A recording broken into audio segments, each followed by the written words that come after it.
ನಿಮ್ಮ ಡಾಕ್ಟರ್ ವಿಶೇಷ ನೇರ ಪ್ರಸಾರ ಕಾರ್ಯಕ್ರಮಕ್ಕೆ ಸ್ವಾಗತ. ನಾನು ಶುಭಶ್ರೀ ಜೈನ್. ಒತ್ತಡದ ಜೀವನ, ಬದಲಾಗ್ತಿರೋ ಜೀವನ ಶೈಲಿ, ಜನರಿಗೆ ನೂರಾರು ಆರೋಗ್ಯ ಸಮಸ್ಯೆ, ಯಾವ ಸಮಸ್ಯೆಗೆ ಯಾವ ಚಿಕಿತ್ಸೆ ಅನ್ನೋದೇ ದೊಡ್ಡ ಚಿಂತೆ. ಇಂತಹ ಸಮಸ್ಯೆ ಇರೋರಿಗೆ ಒಂದೇ ವೇದಿಕೆಯಲ್ಲಿ ಸಿಗುತ್ತೆ ಉತ್ತರ. ಇದೇ ಟಿವಿ9ನ ವಿಶೇಷ ಕಾರ್ಯಕ್ರಮ ನಿಮ್ಮ ಡಾಕ್ಟರ್.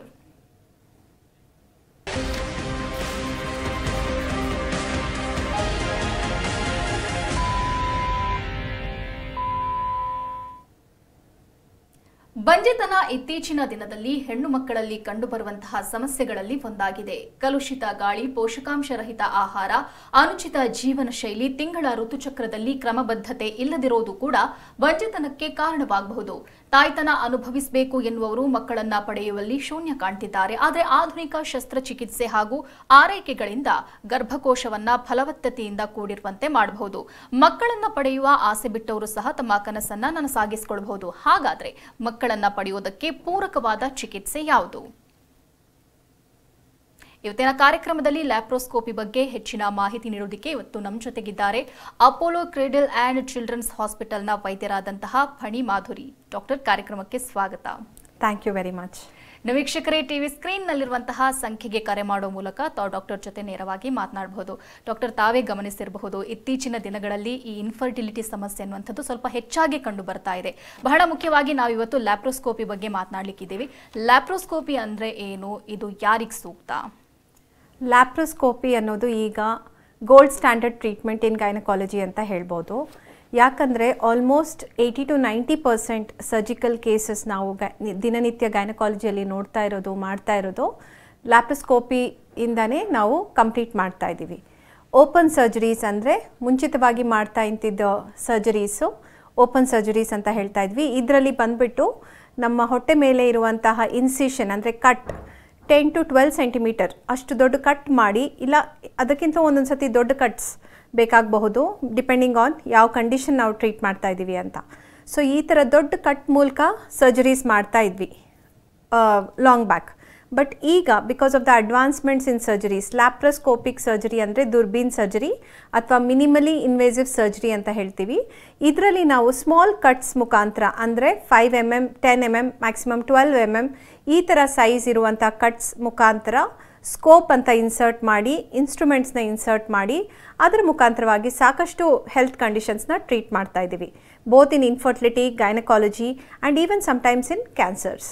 ಓಕೆ ಡಾಕ್ಟರ್, ಇನ್ನು ಇಂಡಿಕೇಶನ್ಸ್ ಫಾರ್ ಲ್ಯಾಪ್ರೋಸ್ಕೋಪಿಕ್ ಸರ್ಜರಿ ಬಗ್ಗೆ ಹೇಳೋದಾದರೆ? ಹೌದು. ಸೊ ಲ್ಯಾಪ್ರೋಸ್ಕೋಪಿಕ್ ಸರ್ಜರಿ ಎಲ್ಲ ಏಜ್ ಗ್ರೂಪ್ಸಲ್ಲೂ ಮಾಡ್ಬೋದು.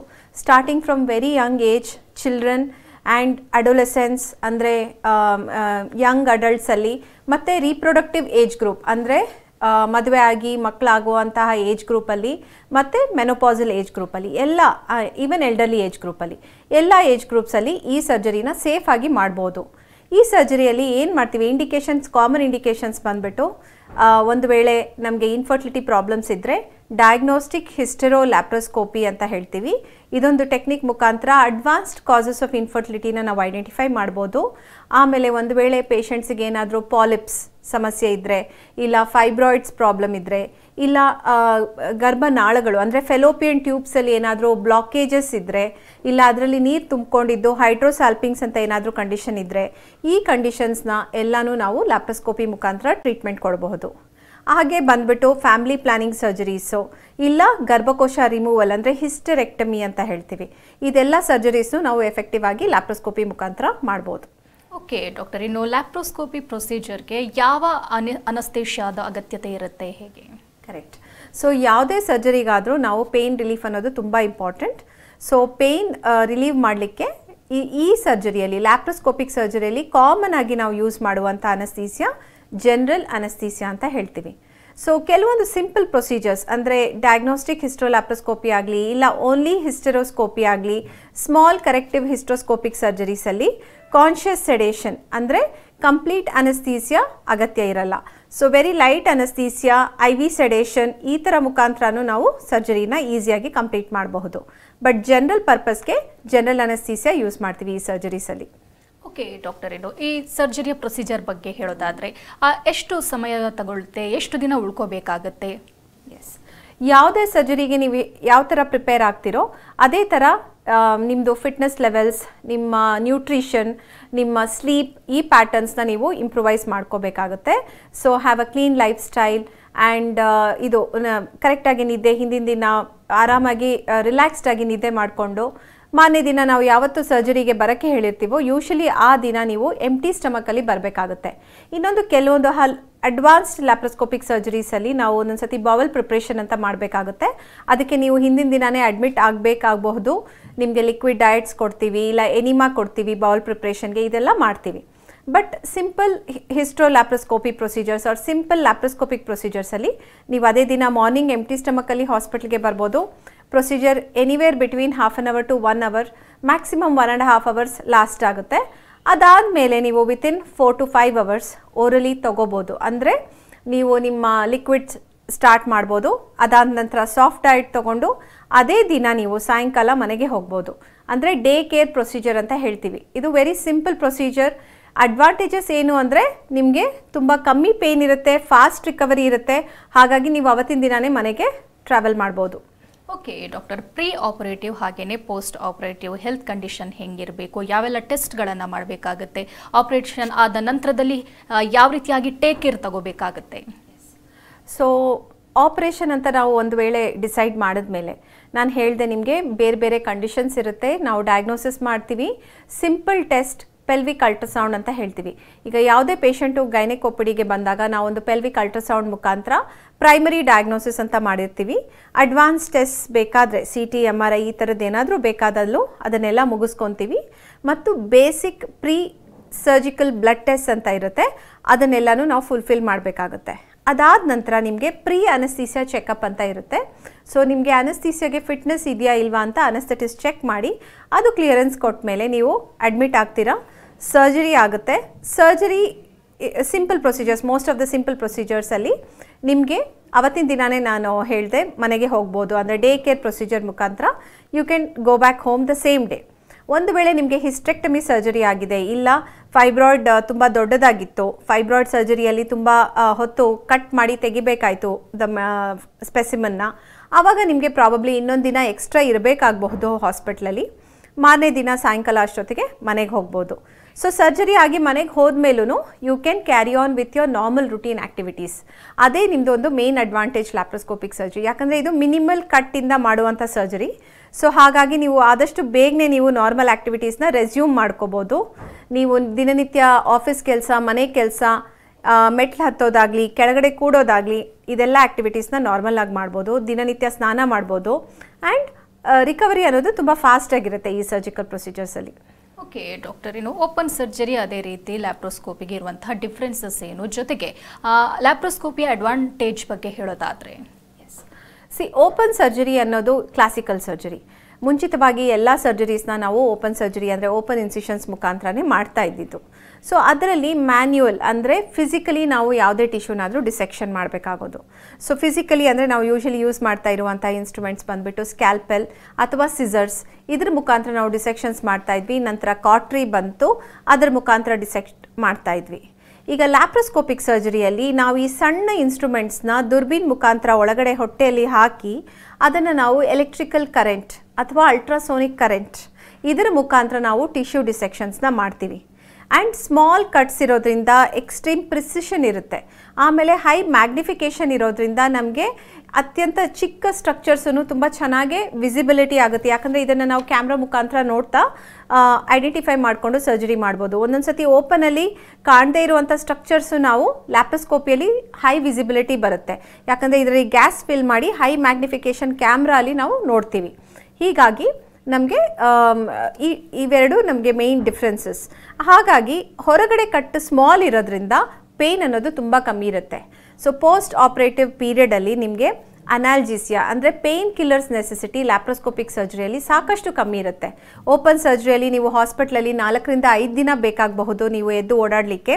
ಲ್ಯಾಪ್ರೋಸ್ಕೋಪಿಕ್ ಸರ್ಜರಿಯಲ್ಲಿ ಅವತ್ತಿನ ದಿನವೇ ನೀವು ಆಟೋಮ್ಯಾಟಿಕ್ಕಾಗಿ ನೀವು ಎಲ್ಲ ಆ್ಯಕ್ಟಿವಿಟೀಸ್ನು ಮಾಡ್ಕೊಳೋ ಅಂತಹ ಫೆಸಿಲಿಟಿ ಇರುತ್ತೆ.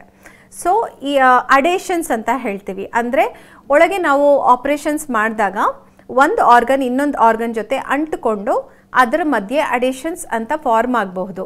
ಇದರ ಚಾನ್ಸಸ್ ಓಪನ್ ಸರ್ಜರಿಯಲ್ಲಿ ಜಾಸ್ತಿ ಇರುತ್ತೆ. ಏನಾದರೆ ಲ್ಯಾಪ್ರೋಸ್ಕೋಪಿಕ್ ಸರ್ಜರಿಯಲ್ಲಿ ಈ ಅಡೇಷನ್ ಫಾರ್ಮೇಷನ್ ನಿಮಗೆ ಸಾಕಷ್ಟು ಕಮ್ಮಿ ಆಗಿಬಿಡುತ್ತೆ. ಹಾಗೆ ಇನ್ಫೆಕ್ಷನ್ಸ್, ಪೋಸ್ಟ್ ಆಪರೇಟಿವ್ ಇನ್ಫೆಕ್ಷನ್ಸ್ ಚಾನ್ಸಸ್ಸನ್ನು ನಿಮಗೆ ಲ್ಯಾಪ್ರೋಸ್ಕೋಪಿಕ್ ಸರ್ಜರೀಸಲ್ಲಿ ಕಮ್ಮಿ ಇರುತ್ತೆ as compared to your open surgeries. These are all the differences. Okay doctor, caller ಇದ್ದಾರೆ ಒಬ್ರು, ಮುತ್ತಪ್ಪ ಕರೆ ಮಾಡಿದ್ದಾರೆ. ನಮಸ್ತೆ. Hello madam. ಡಾಕ್ಟರ್ ಇದ್ದಾರೆ, ಸಮಸ್ಯೆ ಹೇಳಿ. ನಮಸ್ತೆ ಮೇಡಮ್. ನಮಸ್ತೆ, ಹೇಳಿ. ನಾವು ಒಂದು 2 ವರ್ಷ ಆಯ್ತು ಮೇಡಮ್ ಮದುವೆಯಾಗಿ. ಓಕೆ. ನನ್ನ ಏಜ್ ಬಂದು 32 ಮೇಡಮ್. ಓಕೆ. ನಮ್ಮ ಮಿಸಸ್ 21 ಮೇಡಮ್. ಓಕೆ. 2 ವರ್ಷ ಆಯ್ತು ಮೇಡಮ್, ಇನ್ನೂ ಮಕ್ಕಳು ಇಲ್ಲ ಮೇಡಮ್. ಅದಕ್ಕೆ ಹಾಸ್ಪಿಟಲ್ ಎಲ್ಲ ತೋರಿಸಿವಿ ಮೇಡಮ್. ಹಾಂ, ಅದಕ್ಕೆ ಸ್ವಲ್ಪ ಹೇಳ್ಬೇಕು. ಸೊ ಮಕ್ಕಳು ಆಗಿಲ್ಲ ಅಂತ ಅಂದಾಗ ಎಲ್ಲ ಬೇಸಿಕ್ ಇನ್ವೆಸ್ಟಿಗೇಷನ್ಸ್ ಫಸ್ಟ್ ನೀವು ಮಾಡಿಸ್ಬೇಕಾಗುತ್ತೆ. ಗಂಡ ಹೆಂಡತಿ ಇಬ್ಬರು, ಅಂದರೆ ಕಪಲ್ ಇನ್ವೆಸ್ಟಿಗೇಷನ್ ಅಂತ ಹೇಳ್ತೀವಿ. ಅಂದರೆ ಮುಖ್ಯವಾಗಿ ಹೆಣ್ಮಕ್ಳಲ್ಲಿ ನಾವೊಂದು ಪೆಲ್ವಿಕ್ ಅಲ್ಟ್ರಾಸೌಂಡ್, ಅದೇ ಥರ ಬ್ಲಡ್ ಟೆಸ್ಟ್ ಮುಖಾಂತರ ಎಗ್ ರಿಸರ್ವ್, ಒವೇರಿಯನ್ ರಿಸರ್ವ್ ಹೇಗಿದೆ ಅಂತ ಚೆಕ್ ಮಾಡಿಸ್ತೀವಿ. ಅದೇ ಥರ ಮೇಲ್ಸಲ್ಲಿ ಬಂದುಬಿಟ್ಟು ಬೇಸಿಕ್ ಬ್ಲಡ್ ಟೆಸ್ಟ್ ಜನರಲ್ ಹೆಲ್ತ್ಗೆ ತಕ್ಕಂಗೆ, ಮತ್ತು ಸೆಮೆನ್ ಅನಾಲಿಸಿಸ್ ಅಂತ. ಇದಿಷ್ಟು ಟೆಸ್ಟ್ ನೋಡ್ಕೊಂಡಾದ್ಮೇಲೆ ವೈಫಿಗೆ ಬೇಕಾದರೆ ಟ್ಯೂಬ್ ಟೆಸ್ಟ್, ಅಂದರೆ ಗರ್ಭನಾಳನೂ ಓಪನ್ ಇದೆಯಾ ಬ್ಲಾಕ್ ಇದೆಯಾ ಅಂತ ಅದೊಂದು ಟೆಸ್ಟ್ ಮಾಡಿಸ್ತೀವಿ. ಈ ಟೆಸ್ಟ್ಗಳ ರಿಪೋರ್ಟ್ ಅಕಾರ್ಡಿಂಗ್ ಆಗಿ ನೀವು ನೆಕ್ಸ್ಟ್ ಟ್ರೀಟ್ಮೆಂಟ್ ಆಪ್ಷನ್ಸ್ ಏನು ಅಂತ ನಿಮ್ಮ ಡಾಕ್ಟರ್ ಜೊತೆ ಡಿಸ್ಕಸ್ ಮಾಡ್ಬೋದು. ಥ್ಯಾಂಕ್ ಯು ಕರೆ ಮಾಡಿದ್ದಕ್ಕಾಗಿ. ಡಾಕ್ಟರ್, ಇನ್ನು ಲ್ಯಾಪ್ರೋಸ್ಕೋಪಿ ಸರ್ಜರಿಯ ಕಾಂಪ್ಲಿಕೇಶನ್ಸ್ ಬಗ್ಗೆ ಹೇಳೋದಾದರೆ? ಕಾಂಪ್ಲಿಕೇಶನ್ಸ್ ಎನಿ ಸರ್ಜರಿಯಲ್ಲಿ ಆಗ್ಬೋದು. ಅದೇ ತರಹ ಲ್ಯಾಪ್ರೋಸ್ಕೋಪಿಕ್ ಸರ್ಜರಿ ಅಥವಾ ಓಪನ್ ಸರ್ಜರಿ ಕಾಂಪ್ಲಿಕೇಶನ್ಸ್ ಅನ್ನೋದು ಆಗ್ಬೋದು. ಸ್ಪೆಸಿಫಿಕ್ ಆಗಿ ನಾವು ಮಾತಾಡೋದಾದರೆ ಲ್ಯಾಪ್ರೋಸ್ಕೋಪಿಕ್ ಸರ್ಜರೀಸಲ್ಲಿ ಕೆಲವೊಮ್ಮೆ ಕಾಟ್ರಿ ಬರ್ನ್ಸ್, ಎಲೆಕ್ಟ್ರಿಕಲ್ ಇಂಜುರೀಸ್ ಅಂತ ಹೇಳ್ತೀವಿ. ಅಂದರೆ ನಾವು ಡಿಸೆಕ್ಷನ್ ಮಾಡಬೇಕಾದ್ರೆ lateral spread of the current ಅಂತ ಹೇಳ್ತೀವಿ. ಅಂದರೆ ಕರೆಂಟ್ ಮುಖಾಂತರ ನಾವು ಆಪ್ರೇಷನ್ ಮಾಡ್ತಾ ಇರೋದ್ರಲ್ಲಿ ಒಂದು ವೇಳೆ ನಾವು ಕರೆಂಟ್ನ ಜಾಸ್ತಿ ಉಪಯೋಗಿಸಿರೋದ್ರಲ್ಲಿ, ಇಲ್ಲ ನಾವು ರಾಂಗ್ ಸ್ಟ್ರಕ್ಚರ್ನ ಕರೆಂಟ್ ಮುಖಾಂತರ ಟಚ್ ಮಾಡಿದ್ರಲ್ಲಿ ಅಲ್ಲಿ ನಮಗೆ ಕಾಟ್ರಿ ಬರ್ನ್ಸ್, ಎಲೆಕ್ಟ್ರಿಕಲ್ ಬರ್ನ್ಸ್ ಆಗೋ ಚಾನ್ಸಸ್ ಇರುತ್ತೆ. ಹಾಗಾಗಿ ಆ ಕಾಂಪ್ಲಿಕೇಶನ್ಸ್ನ ನಾವು ಅವಾಯ್ಡ್ ಮಾಡ್ಬೋದು. ಇನ್ನೊಂದು ಬಂದುಬಿಟ್ಟು ಗ್ಯಾಸ್ ಫಿಲ್ ಮಾಡೋದ್ರಿಂದ ನಮಗೆ ಪೋಸ್ಟ್ ಆಪರೇಟಿವ್ ಪೀರಿಯಡಲ್ಲಿ ಶೋಲ್ಡರ್ ಪೇಯ್ನ್ ಅಂತ ಬರಬಹುದು. ಅಂದರೆ ನಾವು ಹೊಟ್ಟೆಯಲ್ಲಿ ಕಾರ್ಬನ್ ಡೈಆಕ್ಸೈಡ್ ಗ್ಯಾಸ್ನ ಫಿಲ್ ಮಾಡಿ ಲ್ಯಾಪ್ರೋಸ್ಕೋಪಿಕ್ ಸರ್ಜರಿ ಮಾಡೋದು. ಈ ಗ್ಯಾಸ್ ಫಿಲ್ ಮಾಡೋದ್ರಿಂದ ಸರ್ಜರಿ ಆದಮೇಲೆ ಕೆಲವೊಬ್ಬರಿಗೆ ಶೋಲ್ಡರ್ ಪೇಯ್ನ್ ಇರುತ್ತೆ, ಬಟ್ ಅದು ತುಂಬ ಮೈಲ್ಡ್ ಆಗಿರುತ್ತೆ and less then 1 to 2 days. Pain ಕಿಲ್ಲರ್ಸಲ್ಲಿ ಅದು ಆರಾಮಾಗಿ ಕಮ್ಮಿ ಆಗುತ್ತೆ and patient can go home easily. ಅದರ ಅಲ್ಲದೆ ನಾರ್ಮಲ್ ಬ್ಲೀಡಿಂಗ್ ಆಗಲಿ ಅಥವಾ ಅದರ್ ಕಾಂಪ್ಲಿಕೇಶನ್ಸ್ ಯಾವುದೇ ಸರ್ಜರಿಯಲ್ಲಿ ಇರೋ ಥರ ಇನ್ಫೆಕ್ಷನ್ಸ್, ಅಡೇಷನ್ಸ್, ಇವೆಲ್ಲ ಕಾಮನ್ ಕಾಂಪ್ಲಿಕೇಶನ್ಸ್, ಬಟ್ ಇನ್ಸಿಡೆನ್ಸು ಕಮ್ಮಿ ಇರುತ್ತೆ ಲ್ಯಾಪ್ರೋಸ್ಕೋಪಿಕ್ ಸರ್ಜರೀಸಲ್ಲಿ ಓಪನ್ ಸರ್ಜರಿ ಕಂಪೇರ್ ಮಾಡಿದ್ರೆ. ಓಕೆ ಡಾಕ್ಟರ್, ಕಾಲರ್ ಇದ್ದಾರೆ. ಅರವಿಂದ್ ಬೆಂಗಳೂರಿನಿಂದ ಕರೆ ಮಾಡಿದ್ದಾರೆ. ನಮಸ್ತೆ. ಹಲೋ ಮೇಡಮ್, ನಮಸ್ತೆ. ನಮಸ್ತೆ, ಹೇಳಿ. ಮೇಡಮ್, ನಾನು ಆಕ್ಚುಲಿ ಇದು ಇಬ್ರದ್ದು ಟೆಸ್ಟಿಂಗ್ ನೀವೆಲ್ಲ ಪ್ರೋಗ್ರಾಮ್ ನೋಡಿದೆ. ನಾನು ನೀವು ಕೇಳಿದ್ದು ಪ್ರಶ್ನೆ ಇದಕ್ಕೆಲ್ಲಾನು ಆಲ್ಮೋಸ್ಟ್ ನಾವೆಲ್ಲ ಚೆಕ್ ಮಾಡಿದೀವಿ. Okay. Everything is says possibilities ಇದೆ ಅಂತಾನೆ ಹೇಳಿದ್ದಾರೆ. ಓಕೆ, ಬಟ್ ನ್ಯಾಚುರಲ್ ಆಗಿ we are trying, but we couldn't get the result. Okay, ಅಂದ್ರೆ ನೀವು ಹೇಳ್ತಾ ಇದ್ದೀರಾ ಟೆಸ್ಟ್ ರಿಪೋರ್ಟ್ಸ್ ಎಲ್ಲ ನಾರ್ಮಲ್ ಇದೆ ಅಂತ ನೀವು ಹೇಳ್ತಾ ಇದ್ದೀರಾ? ಹೌದು, ಇಬ್ಬರದು ನಾರ್ಮಲ್ ಇದೆ ಮೇಡಮ್. Okay okay. ಸೊ ಈ ಕಂಡೀಷನ್ನ ನಾವು ಅನ್ಎಕ್ಸ್ಪ್ಲೈನ್ಡ್ ಇನ್ಫರ್ಟಿಲಿಟಿ ಅಂತ ಹೇಳ್ತೀವಿ. ಸೊ ಇದಕ್ಕೂ ಲ್ಯಾಪ್ರೋಸ್ಕೋಪಿ ಅನ್ನೋದು ಒಂದು ತುಂಬ ಅಡ್ವಾಂಟೇಜಸ್ ಪ್ರೊಸೀಜರ್. ಅಂದರೆ ನಾವು ಬೇಸಿಕ್ ಟೆಸ್ಟ್, ಅಲ್ಟ್ರಾಸೌಂಡ್ ಆಗಲಿ, ಬ್ಲಡ್ ಟೆಸ್ಟ್ ಆಗಲಿ, ಅಥವಾ ನಿಮ್ಮ ಸ್ಕ್ಯಾನಲ್ಲಿ ನಿಮ್ಮ ಓವ್ಯುಲೇಷನ್ ಟೆಸ್ಟ್ ಆಗಲಿ, ಸ್ಪರ್ಮ್ ಟೆಸ್ಟ್ ಆಗಲಿ, ಟ್ಯೂಬ್ ಟೆಸ್ಟ್ HSG ಅನ್ನೋದಾಗಲಿ, ಇವೆಲ್ಲ ನಾರ್ಮಲ್ ಇದ್ದೂ ಇನ್ನೂ ಬೇಬಿ ಕನ್ಸೀವ್ ಆಗ್ತಾ ಇಲ್ಲ ಅಂದಲ್ಲಿ ಈ ಕಂಡೀಷನ್ ಹೆಸರು ನಾವು ಅನ್ಎಕ್ಸ್ಪ್ಲೈನ್ಡ್ ಇನ್ಫರ್ಟಿಲಿಟಿ ಅಂತ ಹೇಳ್ತೀವಿ. ಈ ಕಂಡೀಷನಲ್ಲಿ ಕೆಲವೊಮ್ಮೆ ಅಡ್ವಾನ್ಸ್ಡ್ ಕಾಸಸ್ ಫಾರ್ ಇನ್ಫರ್ಟಿಲಿಟಿ ಅಂತ ಹೇಳ್ತೀವಿ. ಅಂದರೆ ಕೆಲವೊಂದು ಪೇಷಂಟ್ಸ್ ಈ ಕಂಡೀಷನಲ್ಲಿ ಮೈಲ್ಡಾಗೆ ಅಡೇಷನ್ಸ್ ಇರ್ಬೋದು, ಪೆಲ್ವಿಕ್ ಇನ್ಫೆಕ್ಷನ್ಸ್ ಇರ್ಬೋದು, ಎಂಡೋಮೆಟ್ರಿಯೋಸಿಸ್ ಅಂತ ಒಂದು ಕಂಡೀಷನ್ ಹೇಳ್ತೀವಿ, ಇದಿರ್ಬೋದು. ಇಲ್ಲ ಗರ್ಭಕೋಶದ ಕ್ಯಾವಿಟಿ ಒಳಗಡೆ ನಮಗೆ ಏನಾದರೂ ದುರ್ಮಾಂಸ, ಸೆಪ್ಟಮ್, ಪಾಲಿಪ್, ಇನ್ಫೆಕ್ಷನ್ಸ್ ಈ ಥರದ್ದೆಲ್ಲ ಇರಬಹುದು. ಸೊ ಈ ಥರ ಪೇಷಂಟ್ಸು ಒಂದು ವೇಳೆ 3 ವರ್ಷದ ಮೇಲೂ ಇನ್ನು ಕನ್ಸೀವ್ ಆಗ್ತಾ ಇಲ್ಲ ಅಂದಲ್ಲಿ ಹಿಸ್ಟೆರೋಸ್ಕೋಪಿ ಪ್ಲಸ್ ಲ್ಯಾಪ್ರೋಸ್ಕೋಪಿ ಈ ಪ್ರೊಸೀಜರ್ ಮಾಡೋದ್ರಿಂದ ಡಯಾಗ್ನೋಸ್ಟಿಕ್ ತುಂಬ ಅಡ್ವಾಂಟೇಜಸ್ ಇದೆ. ಮೈಲ್ಡ್ ಕರೆಕ್ಷನ್ಸ್ ಏನಾದರೂ ಕಾಯಿಲೆಯಲ್ಲಿ ಅಲ್ಲೇ ಮಾಡಬಹುದು. ಅದಾದಮೇಲೆ ಆಲ್ಮೋಸ್ಟ್ 30% ಪೇಷಂಟ್ಸ್ ನ್ಯಾಚುರಲ್ ಆಗೂ ಕನ್ಸೀವ್ ಆಗೋ ಚಾನ್ಸಸ್ ಇರುತ್ತೆ. ಥ್ಯಾಂಕ್ ಯು ಕರೆ ಮಾಡಿದ್ದಕ್ಕಾಗಿ. ಶರಣಮ್ಮ ಕರೆ ಮಾಡಿದ್ದಾರೆ. ನಮಸ್ತೆ ಶರಣಮ್ಮ, ಧ್ವನಿ ಕೇಳಿಸ್ತಿದ್ಯಾ? ಕೇಳಿಸ್ತಿದೆ ಮೇಡಮ್. ಸಮಸ್ಯೆ ಹೇಳಿ. ಇಲ್ಲ ರೀ, ನಮ್ಗೆ 4 ಮಕ್ಳು ಇದ್ವಾ, ಓಕೆ. ಅವರು ತೀರ್ಕೊಂಡ್ರ. ಹಾಂ ತೀರ್ಕೊಂಡ್ರಿ ಅವರು, ಖಾಲಿ ಆದ್ರು. 8 ವರ್ಷ ಆಗಿ ಇದಾದ್ರು ನೋಡ್ರಿ, ಬರೀ ಕಾಮಣಿ ಅಂತ ಬಂದು. 8 ವರ್ಷದ ಮಕ್ಕಳು, 4 ಮಕ್ಕಳು ತೀರ್ಕೊಂಡಿದ್ದಾರೆ ನಿಮ್ಮದು? ಹೌದ್ರಿ. ಎಲ್ಲ 8 ವರ್ಷ ದೊಡ್ಡವ್ರು ಆದ್ಮೇಲೆ ತೀರ್ಕೊಂಡಿರೋದು? ತೀರ್ಕೊಂಡವ್ರಿ. ಓಕೆ. ಸೊ ಇದು ಜಾಂಡಿಸ್ ಕಾಯಿಲೆ ಅಂತ ನೀವು ಹೇಳ್ತಾ ಇದ್ದೀರಾ. ಸೊ ಇಡೀ ಬೆಂಗಳೂರೆಲ್ಲ ತೋರಿಸಿದ್ನೇ ರೀ. ಓಕೆ. ನೀವೇನಾದರೂ ಸಂಬಂಧಿಕರಲ್ಲಿ ಮದುವೆ ಆಗಿದ್ದೀರಮ್ಮ? ಹೌದ್ರಿ, ಸೋದರ ಮಾವನೇ. ಸೊ ಓಕೆಮ್ಮ. ಸೊ ಈ ಥರ ಕಪಲ್ಸ್ನ ನಾವು ಒಂದು ಜೆನೆಟಿಕ್ ಇವ್ಯಾಲ್ಯೂಯೇಷನ್ ಅಂತ ಮಾಡಿಸ್ತೀವಿ. ಸೊ ಅಪೋಲೋ ಹಾಸ್ಪಿಟ್ಲಲ್ಲಿ ಈ ಫೆಸಿಲಿಟಿ ಇದೆ. ಸೊ ಜೆನೆಟಿಕ್ ಟೆಸ್ಟ್ ಹಸ್ಬೆಂಡಲ್ಲಿ ಮತ್ತು ವೈಫಲ್ಲಿ ಇಬ್ಬರಲ್ಲೂ ಟೆಸ್ಟ್ ಮಾಡಿ ನೋಡಬೇಕಾಗುತ್ತೆ.